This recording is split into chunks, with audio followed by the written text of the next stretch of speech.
Ini adalah task force kita, di mana Pak Bagus sebagai advisor, nanti ditambahkan Pak Edwin co-advisor, saya sendiri sebagai leader, kemudian Pak Fadil sebagai co-leader. Kita dibantu oleh asesor dari eksternal, ada Pak Julius, Pak Tadi dan Pak Usman. Dan inilah tim kita, di mana tim kita ada 4 area. Nah, hari ini kita akan pilot projectnya di ESI, di mana nanti ESI ada Pak Robin dan Pak Nurdin. Part S development activity untuk LNSI 4B4, kodawari kita adalah pemerataan mengenai pengetahuan Part S ke member dan kesesuaian penempatan APD. Dalam ini ada sarung tangan. Aktivitas ini akan dilanjutkan oleh Pak Robin untuk penjelasan lebih detail. Silakan Pak Robin. Selanjutnya kami akan jelaskan dulu untuk layout area 4S development kami. Di sini kami berada di LNSI 4x4. Di mana area kami bagi menjadi 4. Yang pertama adalah zone A, ini adalah area stacking SC 4x4. Yang selanjutnya adalah zone B, area supply SC 4x4. Dan zone C adalah area boxing supplier. Dan yang terakhir adalah zone D, di mana ini adalah area di dalam oasis atau area istirahat. Dan ini adalah progress achievement assessment 4S line kami yang kami mulai di bulan April 2023 sampai hari ini bulan September, di mana kami melakukan assessment dari mulai self assessment oleh internal land sampai kami mengundang eksternal asesor dari Pak Engine ya, dari Pak Usman dalam hal ini. Dan terakhir kami mendapat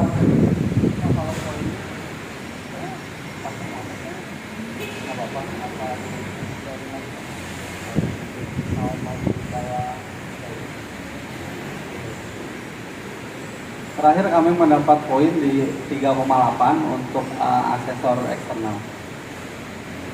Selanjutnya adalah strategi 4S development. Di sini kami bagi menjadi 2. Yang pertama adalah workplace, yang kedua adalah human. Untuk human sendiri kami bagi menjadi dari knowledge-nya sendiri, dan yang kedua adalah habit dari human itu sendiri. Dan ini adalah activity yang akan kami lakukan. Untuk lebih jelasnya kami akan coba langsung ke workplace-nya untuk penjelasannya. Untuk workplace di sini kami coba tampilkan untuk grafik temuan 4S dan countermeasure yang kami lakukan dari bulan April sampai Agustus. Secara tren bisa dilihat ini hasil observasi kami semua sudah tertanggulangi, dan secara grafik temuan secara trennya menurun, Pak. Dan dari workplace ini kami coba highlight beberapa improvement. Ini adalah assessment sheet 4S. Dari assessment sheet ini ada beberapa temuan. Yang pertama adalah di item penempatan tool material. Di sini ada material tercampur dan tidak jelas penggunaannya. Di sini kami sudah lakukan improvement, dan untuk lebih detailnya kami akan coba explain di Genba-nya, Pak. Dan yang kedua ada production equipment. Di sini temuannya store baut tercampur jadi satu store. Dan di workplace sendiri juga ada temuan dari member voice, Pak. Pada saat melaksanakan 4S, dan tim member kami melakukan beberapa abnormality.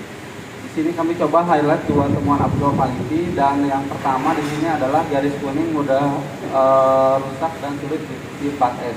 Dan temuan yang kedua, pengambilan sugawara tidak pipo. Adapun untuk item-item temuan ini sudah kami lakukan improvement, dan dari tim member sudah dibuatkan ide berkonsepnya dan sudah mendapatkan reward dari hasil ide ini. Dan untuk lebih detail akan dijelaskan di Genba. Dari poin kedua yaitu human. Yang pertama adalah knowledge. Di sini kami melakukan evaluasi pretest terhadap tim member. Dari hasil pretest di sini kami targetkan minimum mendapat poin 90, karena knowledge ini adalah basic dalam pelaksanaan 4S di lapangan. Dan kondisi aktualnya dari hasil tes yang kami lakukan, ternyata ada member yang sudah mencapai target dan belum. Artinya secara pengetahuan member di sini tidak merata, Pak. Ini yang kami jadikan kodawari pertama. Dan untuk kodawari pertama di sini kami melakukan activity untuk increase knowledge-nya Pak.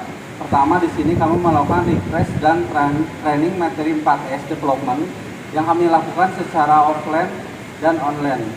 Ini adalah ilustrasi atau aktivitas yang kami lakukan dalam training 4S secara offline. Dan untuk secara online kami sudah share materi 4S-nya di WA group di Sip Merah maupun Si Putih.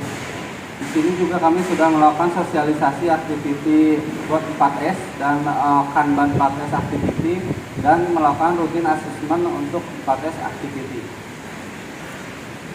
Next. Nah, selanjutnya setelah kami melakukan aktivitas tersebut, kami melakukan post-test ulang, post-test, dan berikut adalah hasil post-test di line kami dari dua sip Merah dan Sip Putih. Bisa dilihat hasilnya, hasil post-test 4S ini secara nilai atau poinnya meningkat dan lebih merata ke semua member Pak. Dan untuk yang poin selanjutnya adalah human, kita ada habit Pak. Untuk habit ini kita ada beberapa item kontrol. Yang pertama terkait pelaksanaan 4S menggunakan Kanban. Selanjutnya adalah pelaksanaan rule 4S, di mana di sini adalah penempatan tool pada saat proses kerja, penempatan material produksi, dan penempatan APD saat jam break. Di sini kami melakukan patrol, dan hasil patrol kami ternyata di sini di penempatan APD itu ternyata tidak sesuai target Pak. Jadi di sini ada beberapa kasus ditemukan dan evaluasinya cross. Dan untuk temuan ini kami jadikan kodawari kedua Pak. Dan untuk kodawari kedua di sini kami ada activity untuk build a good habit. Nah, di sini kami melakukan coaching counseling member. Dari hasil coaching counseling kami ternyata 85% member voice dari tim member kami, store APD itu dinyatakan jauh Pak, dinyatakan jauh dari area kerja. Sehingga kami melakukan improvement.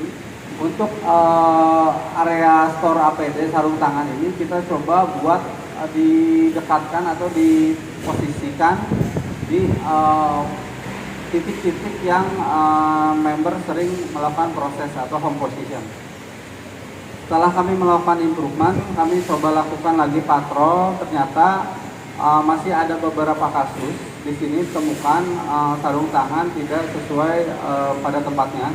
Artinya di sini operator belum konsisten menaruh APD di store-nya, karena masih ada ditemukan sarung tangan tidak pada store-nya, terutama untuk di jam-jam istirahat Pak. Evaluasinya kami anggap pro.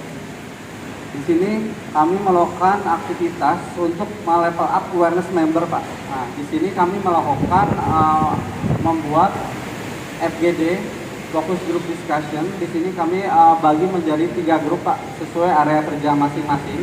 Di sini kami tentukan temanya, yaitu kesesuaian penempatan sarung tangan pada tempatnya. Nah, pada tiap grup ini tiap member akan mengisi potensi yang timbul jika tidak menempatkan sarung tangan pada tempatnya dari faktor safety, quality, productivity, cost, dan HR, sehingga secara awareness bisa lebih meningkat. Dan di sini tiap member juga dibuat komitmen terkait 4S dan ada tanda tangan yang oleh tim member sampai leadernya Pak. Dari hasil FGD ini, tim member menjadi paham akibat yang ditimbulkan sehingga untuk awareness-nya lebih meningkat. Di sini kami juga membuat bot komitmen bersama yang sudah ditandatangani oleh semua tim member. Dan kami juga sudah melakukan evaluasi dari aktiviti yang kami lakukan, dan hasil patrol terakhir ternyata tidak ada temuan dan secara target tercapai Pak. Dan untuk aktiviti kami ini sudah kami update di basic rule kami dan sudah kami sosialisasikan ke semua tim member di red shift maupun white shift. Demikian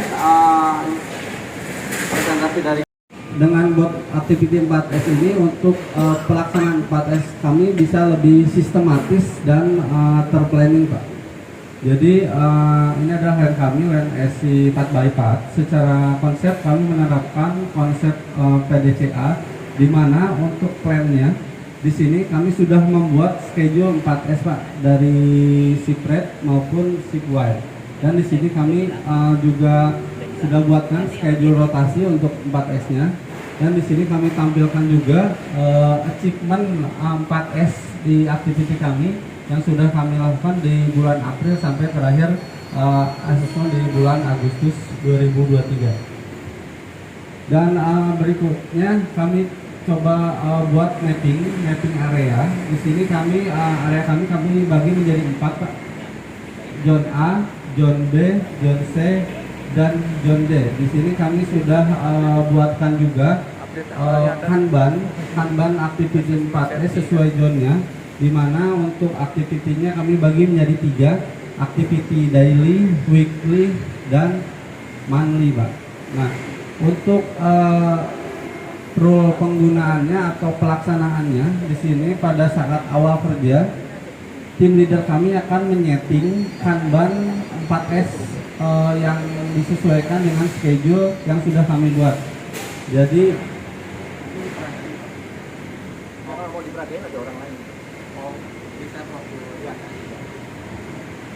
di tim leader kami pada saat awal kerja akan menyeting Kanban 4S dan menyeting PIC sesuai dengan schedule yang sudah kami buat. Setelah melakukan setting Kanban, pada saat akhir kerja, tim member akan melakukan 4S sesuai instruksi Kanban yang sudah disetting oleh tim leader kami. Nah, ketika melakukan 4S sesuai Kanban, di sini tim member juga akan mengisi check sheet. Di check sheet ini ada kolom temuan juga Pak. Jadi ketika tim member menemukan abnormality, tim member akan merekod, akan menginformasikan di check sheet tersebut. Nah, untuk selanjutnya dari tim leader kami, setelah proses 4S dilakukan oleh tim member, tim leader kami akan mengecek untuk hasil 4S yang sudah dilakukan oleh tim member dan melihat temuan atau member voice yang ditemukan hari ini. Jika ada temuan member voice di sini, tim leader kami akan melakukan diskusi dan men-setting aktiviti yang akan dilakukan. Dan pada mapping area activity ini akan ditambahkan atau diberi indikasi seperti ini agar dari pimpinan kami bisa dengan mudah melihat bahwa ternyata di titik ini ada member voice atau temuan abnormality.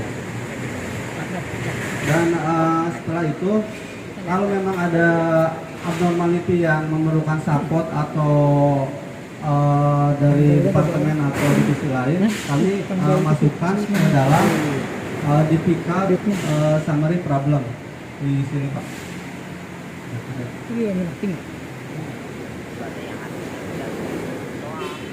Demikian presentasi untuk aktiviti buat 4S di line kami. Terima kasih. Selanjutnya langsung. Terus saya. Baik Pak, selanjutnya kita akan gemba untuk area 4S di line kami, yaitu line SC 4x4 sampai tiang Pak. Dan untuk prosesnya kami mulai dari dijelaskan dulu areanya apa ya? Mana biasanya? Sama langsung jalan. Enggak. Langsung enggak usah. Karena kita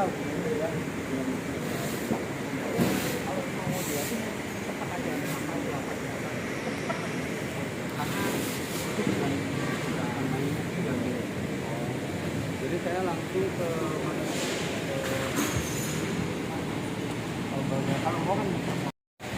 jadi dari leader akan masuk material dari atas ini dan member akan mengeluarkan dari bawah Pak. Sehingga secara nantinya akan di reorder oleh leader untuk dilakukan pengisian ulang terhadap stok material di sini. sehingga secara stok material otomatis akan tetap di kondisi standar atau di atas minimum. Produksi kami, di mana untuk strong point di area kami adalah point resik, Pak. Jadi kami sudah menerapkan sistem direct supply, sehingga untuk part-part yang masuk ke area produksi itu hanya part-part yang di order oleh importer. Kita tidak ada lagi florak yang menyimpan stok pada part, florak yang menyimpan stok part. Jadi ini adalah shooter kami, Pak. Di shooter ini sudah disesuaikan kanbannya yang di print dari supplier. Nanti bisa kita lihat dan bisa dilihat di sini untuk kanban yang tercetak dari supplier itu sudah langsung tertera nomor shooter yang sudah disetting dari tim ordering, Pak. Jadi satu shooter ini adalah satu case, sehingga memang hanya yang dibutuhkan saja yang kami order. Setelah dilakukan proses supply dan komplit, kami melakukan proses stacking, Pak. Ini adalah proses stacking, yaitu Karena kita ngomongnya dalam paket itu di area sini apa yang ada? Orang ini sebenarnya jauh dari. Kayak R1, R2, R3-nya aja. oh ya. Karena kayak prosesnya kita nggak ngomongin. Oke, Pak. Baik, Pak. Dan selanjutnya untuk poin rapi di line kami, di sini kami sudah membuat indikasi pada setiap area pada shooter, dan untuk di boxing kami poin rapinya kami sudah menambahkan ornamen-ornamen berupa mika, sehingga selain rapi secara estetik pun visualnya lebih bagus, Pak. Dan untuk poin ringkas di line kami, untuk item-item proses di kami sudah kami buatkan kanban part S-nya, sehingga untuk proses part S-nya lebih terkontrol dan terplanning. Dan ini adalah rack abnormality. Rack abnormality ini adalah salah satu poin pada assessment sheet. Di sini kami sudah buatkan kontrol racknya, dan di poin ringkasnya kami sudah coba minimize tool dan material yang dibutuhkan di area boxing. Jadi kita coba di sini kami sudah mengidentifikasi barang-barang yang diperlukan saja yang ada di area supply ini, Pak. Setelah itu untuk poin rapinya, setiap shooter yang ada di area kami sudah berikan identitas, Pak. Dan untuk poin resiknya kami sudah schedulekan di daily 4S untuk di area shooter. Dan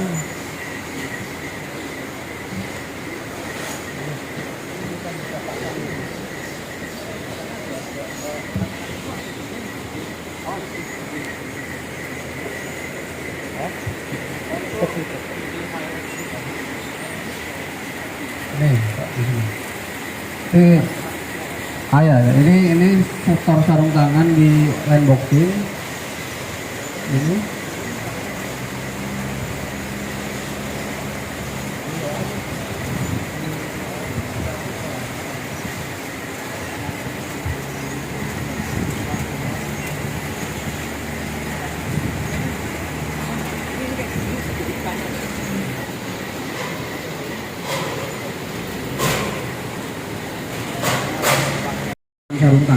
Sarung tangan, penempatan sarung tangan kami sudah fasilitasi dengan membuat store sarung tangan yang sudah diletakkan di home position proses stacking, yaitu di area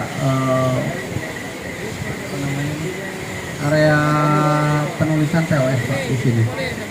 Dan untuk stacking ini kami sudah identifikasi poin ringkasnya, di mana di sini hanya tool atau alat-alat yang dibutuhkan saja yang kami tempatkan di daisa ini, Pak. Jadi untuk meminimais aktu atau equipment yang tidak diperlukan. Selanjutnya untuk poin rapinya, kami sudah membuatkan indikasi dan sistem tipe ya pada setiap material yang ada di Daisa ini. Contoh di sini adalah Sugawara.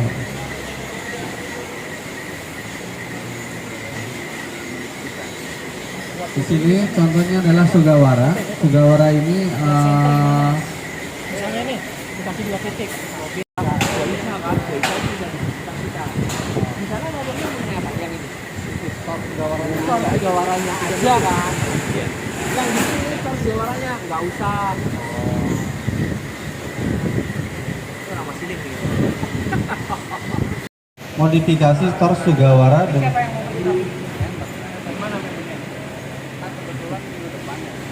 Udah dikoordinasi sama dari Bro Nawa tuh Bang.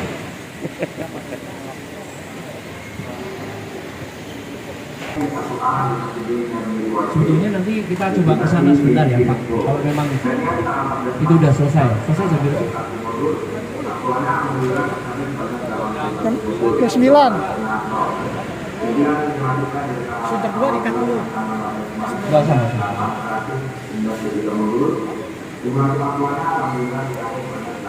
Ada standar yang berbeda yang saya terapkan di sini. Harapannya Bapak itu kalau misalnya saya okekan sekarang ya Pak Riza, karena Pak Riza manajernya nih atau section headnya ya. Maka berikutnya kodawarinya GL itu adalah dipakai supaya kodawarinya GL itu dipakai untuk mendrive atau meminta atau mengajak semua member itu patuh atau menjadi bronze member. Tujuannya kodawarinya itu dulunya saya set seperti itu karena memang latar belakangnya sangat susah sekali dari member untuk patuh terhadap 4 SO, sehingga kodawarinya beliau ini harus benar-benar yang namanya juga obsesi, dia juga harus benar-benar mengawal bahwasanya cita-citanya tercapai. Gitu ya. Gitu. Nah, kalau sekarang sesungguhnya sih knowledge itu sebetulnya tidak ingin saya masukkan ke dalam kodawari, Pak. Knowledge-nya nggak mau dimasukkan ke dalam kodawari. Yang dimasukkan ke dalam kodawari adalah habit, ya habit, betul. Gitu. Sekarang nggak apa-apa, udah jalanin aja, ya. Nah, kemudian secara keseluruhan penjelasannya acceptable.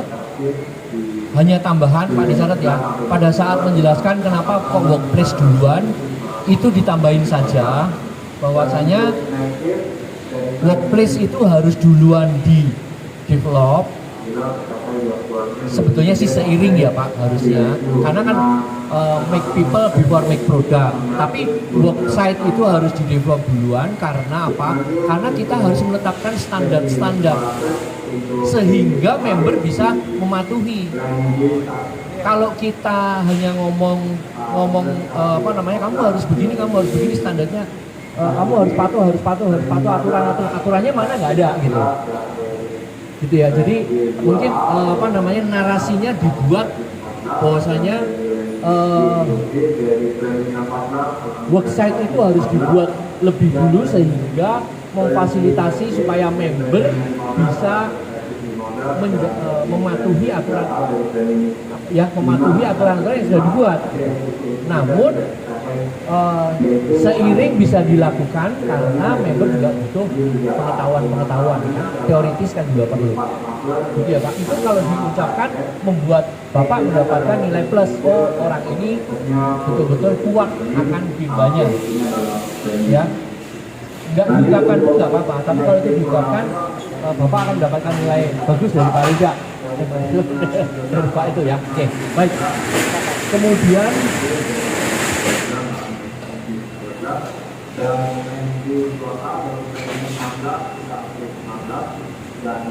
Oh ya, untuk grafik-grafik yang sifatnya trennya menurun lalu kemudian nol, harapannya jangan nol berhenti, tapi lebih ditambah 2 kali, jangan sekali nol gitu ya, sehingga kita menunjukkan bahwasanya kita main sustain gitu ya. Ada satu tadi yang saya lihat habis 10 itu nggak kelihatan nolnya gitu, lupa saya ya Pak, makanya saya kasih tanda tanya di sini. Ada 10 tapi selesai. itunya ya, grafiknya ya. Jadi temuan 10 bagian 10. Terakhir Itu tuh kok kayak nggak kelihatan. Nah, oke Pak, baik, berikutnya adalah itu mengenai temuan itu ya, Pak, nggak salah rekondisi ya. Oke, terus kemudian ide itu nggak usah ditampilkan di sini. Ide nggak usah tampilin di sini, tapi itu wajib untuk ditampilkan temanya di agenda. Ya, idenya nggak usah dijelasin di situ, nggak usah. Itu kan nanti akan dijelaskan di sini juga kan, di lapangan juga. Itu tuh ada di lapangan juga kan? Nggak usah di sini ya. Oke. Kemudian mengenai knowledge ya, kayaknya belum sempet nih. Itu kan ada skornya rendah. Skor rendah itu apa sih? Kalau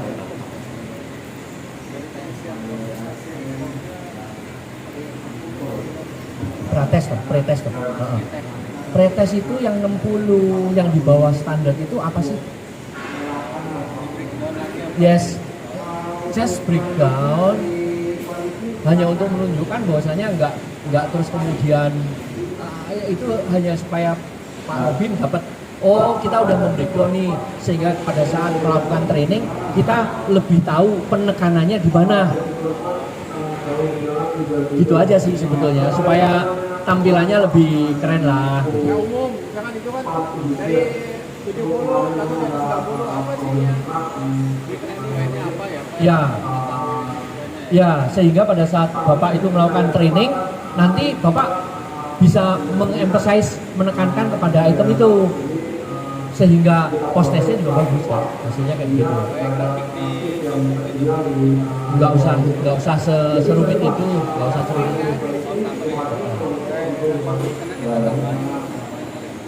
Nah Pak, itu saya nggak ngerti trainingnya kayak apa, apakah R1-nya mengenai R1, R2, R3 atau apa, saya kurang tahu. Tapi dari situ nanti bisa intinya adalah kita menemukan kelemahannya sebelum training kayak begini, trainingnya kita perkuat di bagian itu, sehingga post testnya juga bagus gitu ya. Kemudian sama ya Pak, tadi ini sama dengan yang tadi mengenai habit. Septembernya di minggu pertama saja 0. Itu salah ya temuannya ya. Harapannya itu diperpanjang dikit lah sampai dengan inilah ya gitu. Nah, sehubungan dengan habit tadi sudah disebutkan mengenai temuan. Sudah disebutkan hasil akhirnya kayak apa gitu ya.